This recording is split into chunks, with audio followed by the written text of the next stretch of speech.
Dear viewers, I am Mohammad Umar और आप देख रहे हैं चैनल सॉल्यूशन ऑफ मैथमेटिक्स। आज हम क्लास 10th की एक्सरसाइज 2.8 का क्वेश्चन नंबर 3 स्टार्ट करने लगे हैं।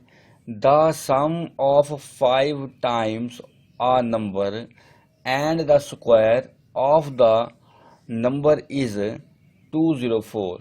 Find the number. कहता है द सम प्लस करें। किससे प्लस करना है? जाहिर बात है, दो या दो से ज़्यादा नंबर्स को ही प्लस किया जाता है।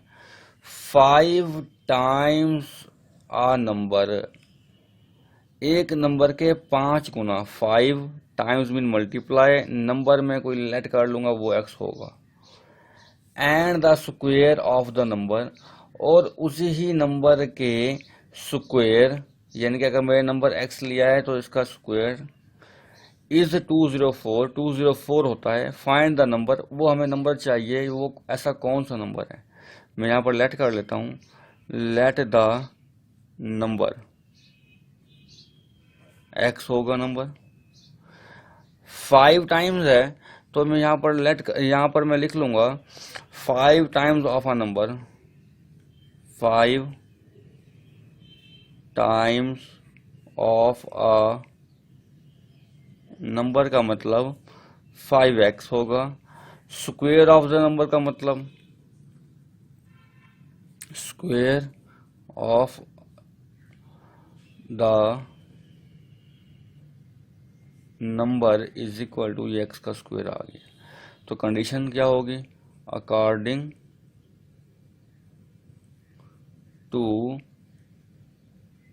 कंडीशन। कंडीशन ये बनती है, सम करना है हमें।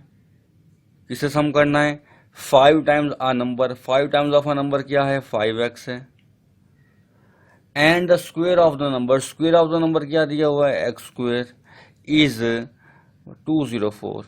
204 मैं इसे रीअरेंज कर लेता हूँ। फर्स्ट ऑफ ऑल ये हो जाएगा X square plus 5x minus 204 is equal to 0। अब आप देख सकते हैं कि मेरे पास क्वाड्रेटिक इक्वेशन की स्टैंडर्ड फॉर्म आ गई है। क्वाड्रेटिक इक्वेशन की स्टैंडर्ड फॉर्म आ गई है। मैं इसे बाय फैक्टराइजेशन सॉल्व करता हूँ। मुझे मल्टीप्लाई करने पर 204 चाहिए, प्लस या माइनस करने पर 5 चाहिए। तो ऐसे कौन से फैक्टर होंगे जिन्हें मल्टीप्लाई करने से 204 आए, प्लस या माइनस करने से 5 आए?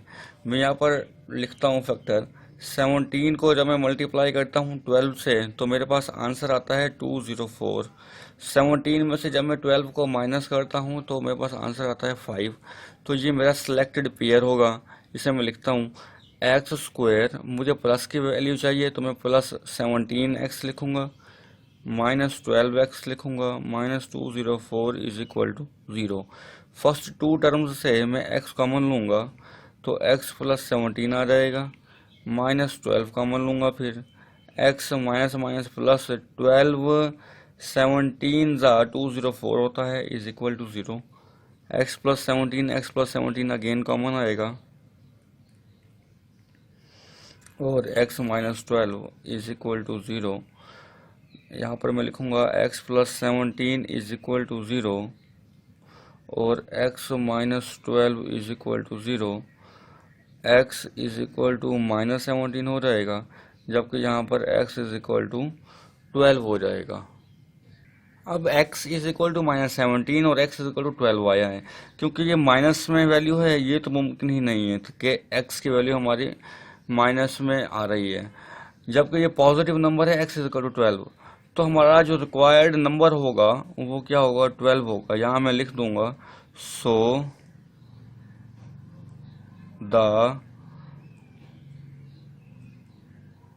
Number is equal to 12। अब मैं इस नंबर को इस इक्वेशन में पुट कर लूँ तो ये सेटिस्फाई करेगा। x की वैल्यू को जब मैं 12 यहाँ पर पुट करूँगा, 12 यहाँ पुट करूँगा तो स्क्वायर लेने पर और इनका सम करने पर 204 ही आएगा। मगर जब मैं माइनस 17 पुट करूँगा तो मेरा रिजल्ट सेटिस्फाई नहीं करेगा, इसलिए हमारा रिक्वायर्ड नंबर 12 होगा।